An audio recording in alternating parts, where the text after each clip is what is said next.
Sot du t'i drejtohem kësaj sale me një pamje shumë thjesht, por ironikisht e fatkeqësisht shumë, do me thonë se për realitetin e politik tonin, atë të Don Kishotit, jo si figurë e letërsisë, po si një metaforë politike, sepse për fat keq, shteti ynë, shoqëria jonë, republika jonë, ka një kohë që po udhëhiqet jo nga arsyeja, por nga një realitet paralel që e sheh vetëm një njeri politik në vend, Albin Kurti.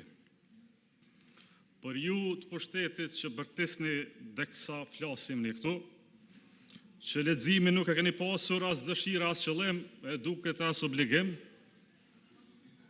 Don Kishoti është një nga personazhet më të famshme të letërsisë botërore, një figurë komplekse, idealiste, tragjike, shpeshherë dhe thellësisht komike. Pra një figurë tragjiko-komike.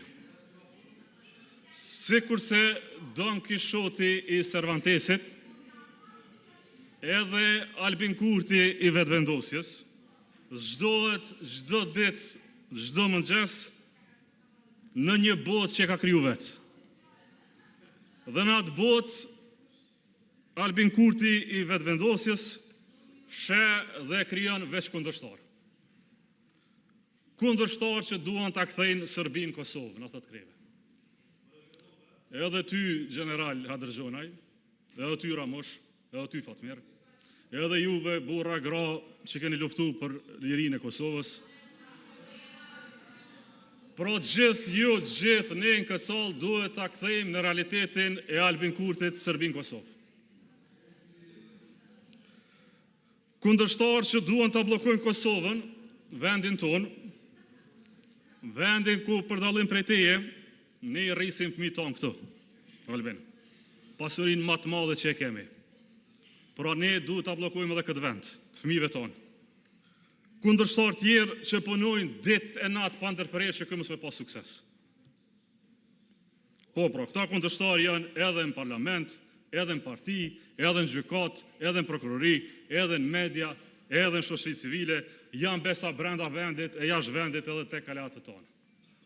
Në vend se të merret e përballet me realitetin e vendit, vend se të merret e përballet me ekonominë që është rëndu e ka ngecur si asnjëherë më parë, me barrën e madhe të familjeve tona, të punëtorëve tonë, vend se të merret me izolimin që na i ka mbyll dyrt me një botë të tonë e po na kthen Kosovën në një vend të zymt, vend se të merret me skandalet e mëdha korruptive që i sillen rreth rrethit tij fat familjarëve, por që në thelb gryejnë besimin e qytetarëve në gjithçka që sot duket si shtet, ai ka zgjedhur ndërtoj përballje shpikura me mullin terës, me asnjë problem real të Kosovës.